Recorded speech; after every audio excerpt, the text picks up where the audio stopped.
que yo voy a hacer un poco es mostrarles el trabajo que desde el Observatorio de la Conflictividad Social venimos haciendo desde hace ya alrededor de 4 años, un poco más.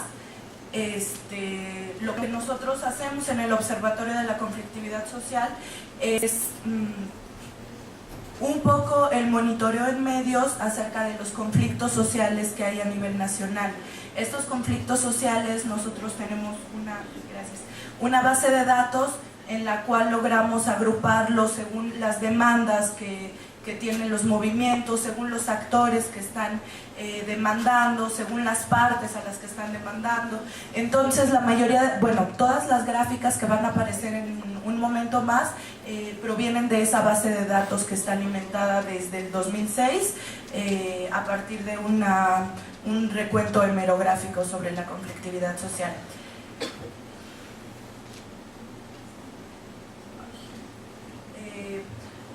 ¿Le pueden dar a la siguiente, por favor?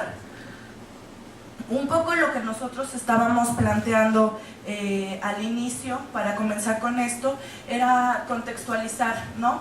En el momento actual del capitalismo, México, al igual que los otros países latinoamericanos, tiene un papel asignado como proveedor no solo de recursos naturales, sino también de servicios ambientales. Todo esto en función de la demanda de materias primas y recursos energéticos por parte del capital privado. Es decir, actualmente en nuestro país y en varios otros países del sur, no únicamente en Latinoamérica, la función que se está llevando a cabo no solo es una cuestión de extracción de recursos naturales, también los servicios ambientales, la contaminación, es en estos países en donde se está descargando. La siguiente, por favor. Aparte, en este mismo sentido entendemos una alianza entre la élite política y la élite económica. Sobre todo estamos hablando de un capital privado, nacional y transnacional. Esto con el fin de lograr el acaparamiento de recursos estratégicos.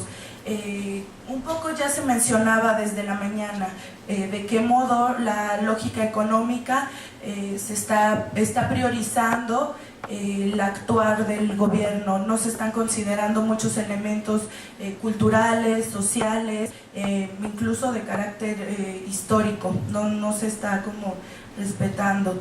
En este sentido, la siguiente, por favor. Me parece que no se alcanza a ver muy bien la gráfica, pero lo que nosotros queríamos reflejar con esta gráfica es un poco esta alianza de las élites políticas con las élites económicas. Esta gráfica lo que refleja es los actores hacia quienes están realizando las demandas.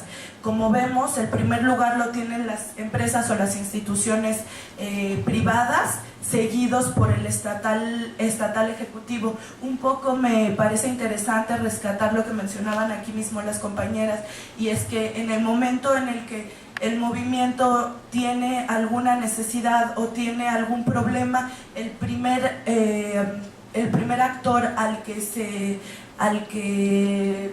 se le da esta petición es al gobierno estatal. Entonces, un poco en este sentido queríamos reflejar cuáles son los dos actores que más están demandando estos movimientos sociales. La siguiente, por favor. Igual si tienen alguna duda de las gráficas, más adelante hablamos un poco más. El control de bienes naturales. En nuestro país, gran parte de estos recursos que hoy se consideran estratégicos se encuentran en zonas de alta presencia en comunidades indígenas. Ya también lo habían recuperado de una forma bastante significativa por la mañana. Como consecuencia, se impulsa desde el Estado una política de desplazamiento de comunidades indígenas y rurales a través de diferentes procesos económicos y políticos. Lo que mencionábamos, la construcción de infraestructura, responde totalmente a este modelo. Aquí están las compañeras, un claro ejemplo, la compañera Marta, otro claro ejemplo de lo que mencionaba, ¿no? El factor económico se convierte en el eje de toma de decisiones y el desplazamiento de comunidades finalmente no es ni siquiera considerado. La siguiente, por favor. Bueno, en este sentido tenemos también esta demanda, esta gráfica con respecto a las demandas indígenas.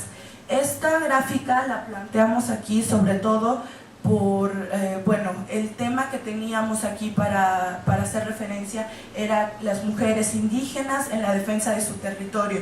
Nosotros en esta base de datos que tenemos un sinfín de demandas, no solamente son demandas por territorio, son demandas laborales, son demandas por infraestructura, son demandas de carácter cultural, de carácter religioso, pero esta gráfica en particular lo que refleja son las demandas de comunidades indígenas, y como podemos ver, los más altos encontramos el agropecuario, encontramos la cuestión de recursos naturales y la cuestión de infraestructura y servicios. En este sentido, todas las demandas que son por infraestructura y servicios, algunas son por la demanda de la construcción de estas, pero la mayoría de ellas se refieren a un rechazo de la implementación de esta infraestructura.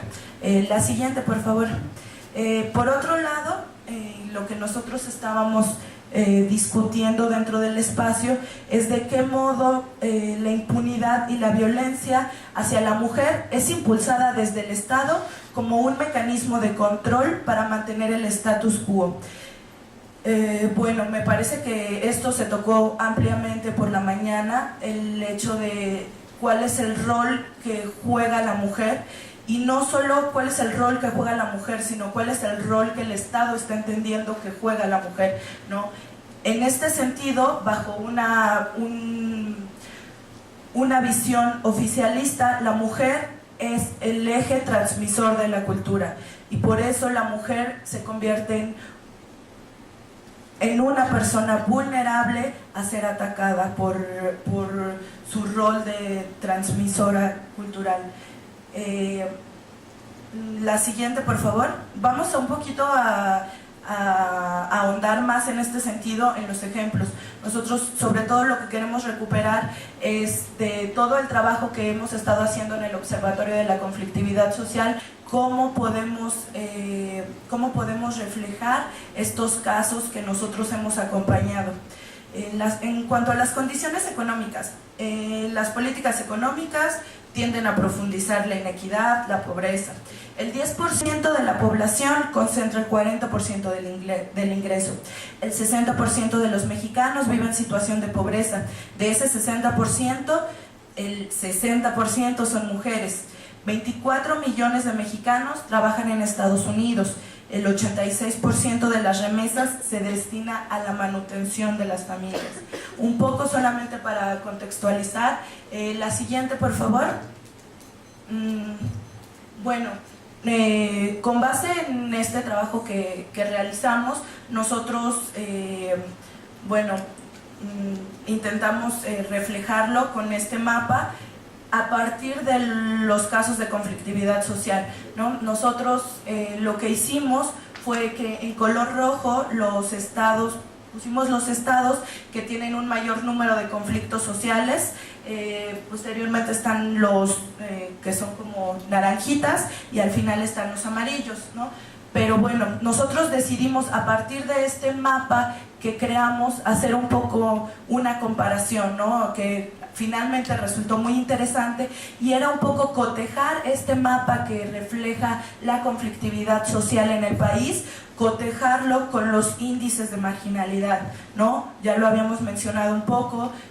Sí, es cierto, comunidades indígenas, recursos naturales, pero también muchas de estas son zonas marginadas. Entonces lo que nosotros hicimos fue darle un poco de movilidad a este mapa para que reflejara de qué modo, si es que el territorio nacional se distorsionara geográficamente, como de hecho lo hace socialmente, la República Mexicana se vería así. La siguiente, por favor.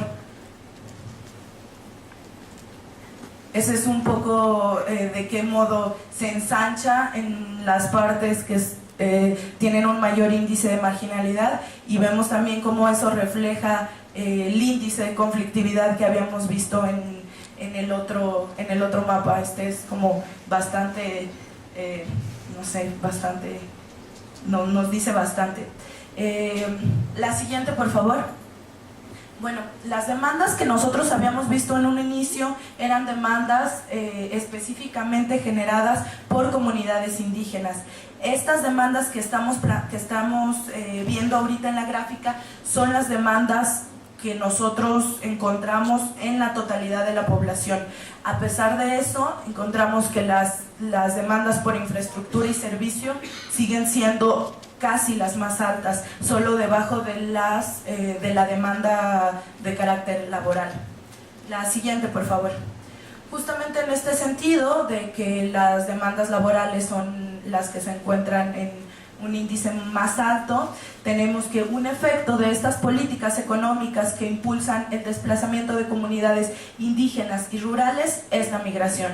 Los estados más marginados del país, como ya lo habíamos visto en el mapa, son los que cuentan con mayores recursos naturales, altos índices de migración y conflictividad. Entonces, un poco lo que vamos haciendo aquí es generar cada vez más cruces.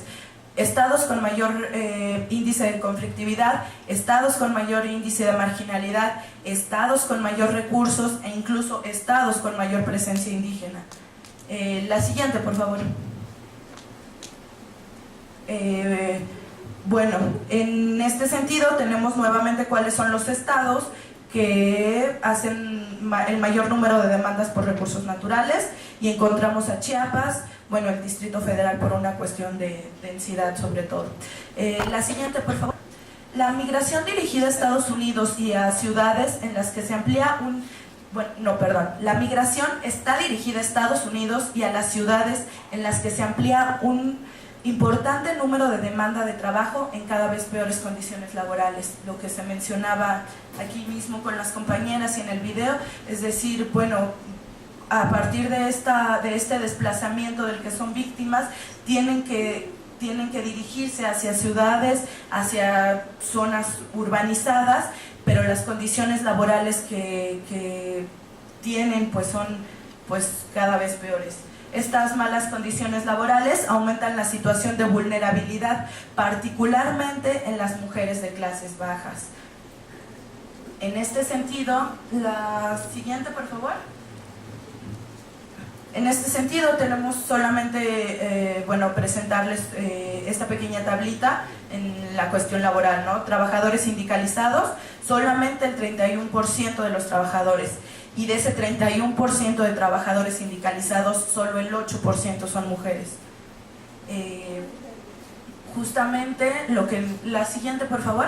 Justamente el trabajo que realiza el observatorio es como la investigación de casos concretos, y lo que nosotros queremos ahorita es presentarles esto, ¿no? Presentarles de qué modo todo lo que hablamos en la mañana, cuestiones más académicas, cuestiones de cómo lo estamos percibiendo, cómo le ponemos rostro. Entonces, el rostro que ya se lo puso Marta, que ya se lo pusieron las compañeras Mazaguas, nosotros simplemente queremos un poquito mencionar algunos casos. Empezamos con la cuestión de los feminicidios, el desplazamiento de las comunidades hacia estas peores condiciones laborales, incide en esta situación de vulnerabilidad hacia la mujer, se incrementan los feminicidios. En este sentido, sobre todo la cuestión laboral y la cuestión de migración es lo que son los cruces que nos dan para este ejemplo. Iniciativas hegemónicas. Esto igual se había, me parece que por algunos otros ponentes ya se había tocado, simplemente mencionar, ¿no?, de qué modo estos proyectos promueven una inversión privada en función de un dominio geopolítico. La siguiente. en función de un dominio geopolítico. Paralelamente a estas iniciativas se implementan estrategias de seguridad nacional y seguridad energética que permiten un mayor control militar del continente. Bueno, quizás no paralelamente, me parece que ya se había como un poco tocado en la mañana, que la cuestión es que a través de una política de seguridad nacional es que estos proyectos adquieren una legitimidad, ¿no? La siguiente, por favor. Simplemente un ejemplo de este tipo de proyectos, el proyecto eólico del Istmo en Oaxaca. Algunos otros que también ya se habían tocado, el proyecto Mesoamérica, el ASPAN, la iniciativa Mérida y algunos otros tratados de libre comercio. La siguiente, por favor. Bueno, en este sentido no solo son necesarias las condiciones, generar una serie de condiciones económicas, también es necesario generar una serie de condiciones jurídicas, la creación, la reforma y la derogación de leyes. Básicamente la cuestión de desregulación ambiental en nuestro país actualmente es algo muy muy fuerte, que lo que está generando es un poco esta invitación a la iniciativa privada a invertir, no solo, de hecho ni siquiera violando las leyes, sino generando un mecanismo de leyes que les permita seguir funcionando, que les permita seguir contaminando, que les permita seguir desplazando. Algunos ejemplos, aquí mencionamos, ¿no?, la reforma al artículo 27, igual para los casos concretos de los confinamientos, el cambio de normatividad, ¿no?, pero también tenemos otros múltiples ejemplos, la ley Monsanto, la cuestión de electricidad y varias otras. Bueno,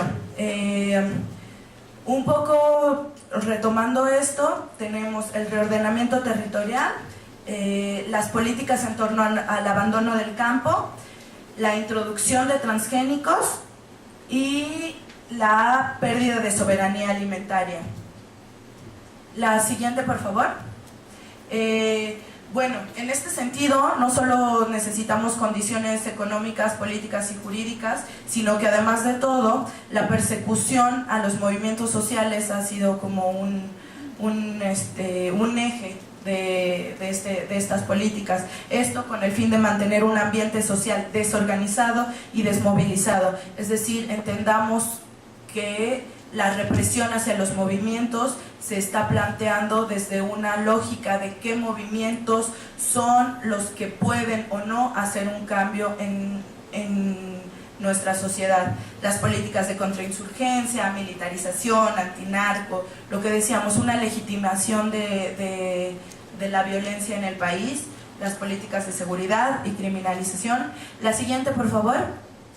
Bueno, en la dinámica de militarización para el control territorial en la disputa de bienes naturales estratégicos, la mujer y los indígenas son particularmente atacados como mecanismo de control social e impulso de políticas de paramilitarización y contrainsurgencia con el objetivo de sembrar miedo. Vamos a mencionar algunos ejemplos que nosotros tenemos aquí en este sentido de la militarización. La siguiente, por favor. Tenemos el caso Acteal. Me imagino que de muchos de estos casos ustedes sabrán más que yo, simplemente es un poco ponerle rostro a esto de lo que estamos hablando, ¿no? Bueno, simplemente quisiera leerles un poco un apartado que hizo Fraiba, ¿no? ¿Por qué el gobierno es culpable? Por acción, porque la masacre fue producto de una política de Estado deliberada y encaminada a exterminar al EZLN. Por omisión, porque mientras ocurría la masacre, la policía se encontraba a menos de 200 metros. Por dilación, porque ha negado el derecho de conocer la verdad de los hechos. Este es como uno de los ejemplos más claros, pero tenemos también el caso Inés y Valentina. Inés Fernández y Valentina Rosendo son dos mujeres indígenas MEPA del estado de Guerrero, violadas por integrantes del ejército en el año 2002. A la fecha, la justicia les ha sido negada y solo han recibido nuevas amenazas y agresiones en su contra. la cuestión de militarización, cómo transgrede la vida de las mujeres en algunas comunidades indígenas. La siguiente, por favor. Bueno, también el caso de Ernestina Asensio, ¿no? La violación a esta mujer indígena en Zongolica, Veracruz, donde, bueno, las declaraciones oficiales fueron como entre lo más absurdo, lo más doloroso, lo más aberrante, no solo por querernos hacer creer que había muerto de una gastritis, gastroenteritis o una cosa así muy extraña, sino también por las declaraciones que se hicieron en torno a que cómo los militares, siendo tan viriles, se les iba a poder antojar una mujer viejita y así indígena, teniendo a tantas muchachas guapas. O sea, entre el caso, entre las declaraciones y entre todo esto fue una verdadera aberración, ¿verdad? La siguiente, por favor. Otro caso que nosotros tenemos documentado es el caso de las mujeres de Castaños, las mujeres sexoservidoras que fueron violadas por integrantes del ejército mexicano en Coahuila.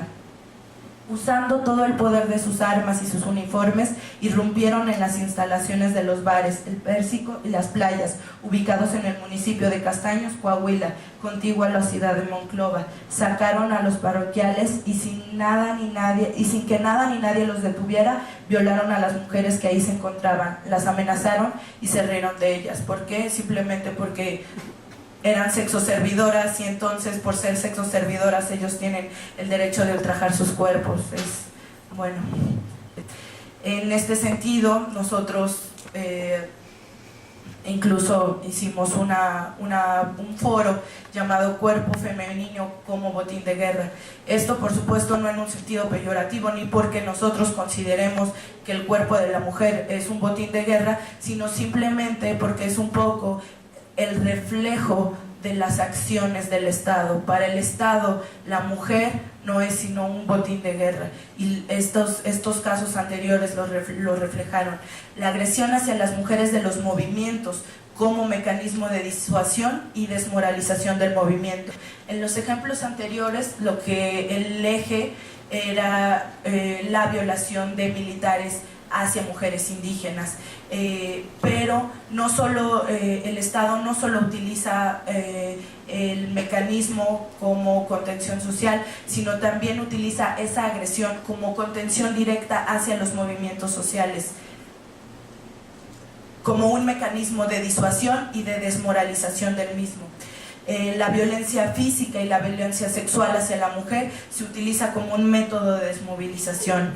El siguiente, por favor. En este sentido, lo que nosotros queremos como presentarles es el modo en el que el cuerpo de la mujer se convierte en un objeto en disputa, y se convierte, hablábamos desde hace rato, toda esta cuestión del machismo que todavía hay dentro de los movimientos sociales, que es real, lo tenemos todavía, y es un proceso que se ha ido y se seguirá construyendo, pero que actualmente todavía existe. Entonces, cuando el Estado comienza a atacar directamente a las mujeres, no solo las está atacando a ellas como personas, sino que está atacando esta visión protectora del hombre hacia las mujeres de su movimiento social. Es un poco este choque, como esta rabia que también genera dentro de ellos. En este caso quisimos ejemplificarlo con dos acontecimientos. Uno de ellos, bueno, el caso Triqui, que actualmente a partir de varios acontecimientos muy desafortunados, todos conocemos, pero nosotros de lo que queremos hablar aquí en específico es del caso Triqui como en los inicios, ¿no? Cómo esto inicia por la desaparición forzada y el secuestro de mujeres triquis en Oaxaca, cómo se asesina a varias mujeres triquis, y aquí el cártel que pues refleja eso, ¿no? Si no están ellas, no estamos todas. El siguiente caso, también un caso que muchos de ustedes deben conocer, bueno, aquí tenemos a Marta, pero la siguiente, La siguiente es el caso Atenco, ¿no? Las vejaciones cometidas por la Policía Federal Preventiva a las mujeres que se encontraban en Atenco aquel 3 y 4 de mayo del 2006. Esta serie de violaciones que ya todos conocemos, un poco más, un poco menos, se denunciaron 26 de las 40, se denunciaron 26 violaciones de 47 mujeres detenidas, pero bueno, esto refleja lo que mencionábamos, ¿no? De qué modo el Estado está visualizando a la mujer como mecanismo para detener o no al movimiento social. Bueno, la siguiente, por favor. En este sentido, quisiéramos también recalcar quiénes son los actores que se están movilizando más. Hace rato, en un inicio, lo que les mencionábamos era cuáles eran los actores que recibían más demandas, pero los actores que se movilizan más por sus derechos o por alguna otra cosa son sobre todo las comunidades rurales y comunidad colectivo urbano, además de las organizaciones de la sociedad civil. La siguiente, por favor. Bueno, pero en este sentido nosotros vemos que no todo está perdido, decían. Estas son las políticas que se han implementado por parte del Estado para la disuasión de los movimientos sociales e incluso para el control cultural de la sociedad. Pero ¿qué está pasando? ¿Qué está pasando hoy cuando tenemos aquí a todas estas compañeras en pie de lucha, cuando tenemos a Marta del Frente de Pueblos, cuando tenemos a Trini, cuando tenemos a tantas y tantas mujeres luchando? Esto lo que nos dice es que las mujeres hoy en día están defendiendo su territorio. A raíz de factores como la migración, no solamente ese, pero es uno de los factores, las mujeres se han convertido en el actor central de las bases de los movimientos sociales en defensa del territorio y los bienes naturales en nuestro país, y su conducción y liderazgo ha aumentado también significativamente. Retomemos la idea de que para los movimientos sociales sigue siendo un poco difícil la figura de una mujer como líder, pero es algo que poco a poco ha ido cambiando, y que aunque muchos movimientos no tienen a las mujeres dentro de los liderazgos, son las mujeres las que forman esta base social tan sólida. La siguiente, por favor. Estos son algunos ejemplos, bueno, ya solamente mencionarlas. Ellas ya han hablado bastante de lo que ha sido su lucha, pero me parece que son un referente clave. La siguiente, por favor. Bueno, la Parota. Cuando hablábamos hace rato de las políticas de desplazamiento surgidas a partir del Estado para la construcción de infraestructura, no sé, para la ampliación de algunos caminos, algunas otras cosas, vemos que las mujeres se han levantado y han dicho: no, este es mi territorio y yo no lo dejo. Las mujeres se han movilizado inmensamente dentro del Consejo de Ejidos y comunidades opositoras a la presa La Parota. La relación que ellas tienen con la tierra, y estas son palabras de ellas mismas, pues es la que nos da de comer, es tan estrecha que las motiva a defenderla con mucho más vigor y algunas veces de un modo mucho más radical. La intervención de las mujeres ha sido determinante en el proceso. La participación en muchas de las movilizaciones ha sido primordialmente femenina. Ellas nos explican en muchos de estos enfrentamientos violentos que han tenido, cómo han sido ellas las que se han enfrentado a los militares, se han enfrentado a los policías, han sido las que se paran en una carretera y dicen: no, aquí no pasan. Quizás en la cuestión de la dirigencia todavía es un poco difícil el acceso en algunos movimientos, pero finalmente las bases son ellas. La siguiente, por favor. Otro ejemplo en cuestión de infraestructura: Paso de la Reina, ¿no? Un caso muy similar en el estado de Oaxaca, por la construcción igualmente de una presa hidroeléctrica. De qué modo las mujeres se unen para la defensa de su territorio. La siguiente, por favor. Bueno, el caso de Obtilia de Lopín, también, que es una de las principales activistas de la Organización del Pueblo Indígena MEPA, como fundadora y como directora de Lopín. Obtilia ha sido blanco de numerosas amenazas, actos de intimidación y vigilancia. La siguiente, por favor. Bueno, repito, creo que la compañera Marta ya habló suficiente, pero también consideramos necesario ponerlos como uno de estos ejemplos, ¿no? Las mujeres del Frente de Pueblos en Defensa de la Tierra, sobre todo la relación que tuvimos más cercanos con ellos fue en la campaña Libertad y Justicia para Atenco, pero de qué modo las compañeras se vuelven en un símbolo de lucha, de qué modo las compañeras, bueno, no sé, ¿no? Ya se ha hablado bastante, pero a mí sí me parece que son Trini, Marta, Cata, todas y cada una de ellas son un referente para la lucha de las mujeres por la defensa de su territorio. La siguiente, por favor. Quisiéramos estos ejemplos que vienen, ya que se acabó, estos ejemplos que vienen son casos concretos de cómo las mujeres a partir de algún evento trágico son quienes se han convertido en las grandes detentoras de las demandas de justicia, sobre todo reflejando que en un inicio presentábamos que es a la mujer a la que el Estado busca reprimir más por su rol como agente transmisor de la cultura. En este sentido, la mujer en su rol de agente transmisor de la cultura son quienes presentan, la siguiente por favor, presentan estas demandas de justicia. El caso de Margarita Martín y Guadalupe Castro, viudas de Raúl Lucas Lucía y de Manuel Ponce Rosas. Ellos eran presidente y secretario de la Organización para el Futuro del Pueblo de Mixteco, OFPM, cuando ellos fueron detenidos por hombres armados en febrero de 2009. Solo un día después fueron encontrados sin vida. A raíz de este acontecimiento, sus viudas se han convertido también en dos ejes de la movilización social, en estas personas que reflejan esas demandas por la justicia. Y la siguiente, por favor. Otro caso también de mujeres viudas, el caso de los mineros de Pasta de Conchos, ¿no? Esa tragedia del 2008, de qué modo logró que las mujeres, las madres, las hermanas, las hijas, las esposas, de qué modo comenzaron a movilizarse a raíz de esta pérdida. La siguiente, por favor. También tenemos aquí el ejemplo de nuestras hijas de regreso a casa, como esta asociación civil de amistades y de familiares de mujeres que han sido desaparecidas, que han sido asesinadas, también, bueno, a raíz de estas cuestiones trágicas. La siguiente, por favor. Tenemos finalmente la sociedad civil Las Abejas.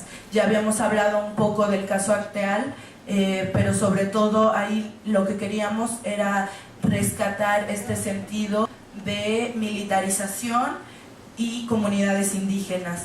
En este momento lo que queremos resaltar, y me parece que la foto es ejemplificadora, es de qué modo las mujeres son las que están luchando, las mujeres se están convirtiendo en este eje de transformación social. Ya, la siguiente. Bueno, ya, simplemente las conclusiones, un poco lo que habíamos mencionado. La primera es que hay una tendencia a la invisibilización de los conflictos sociales por parte del Estado y los medios de comunicación, así como un no reconocimiento de la legitimidad de los actores. La segunda es que la invisibilización y la falta de reconocimiento provoca un escalamiento social de la conflictividad social, en el que se generan formas de confrontación cada vez más radicales. Y finalmente es que a partir del cierre de estos canales de diálogo y el escalamiento en la confrontación movimiento-Estado, se genera una tendencia de respuesta por parte del Estado en torno a la represión, a la judicialización y al desgaste de los movimientos sociales. Y ya, muchas gracias.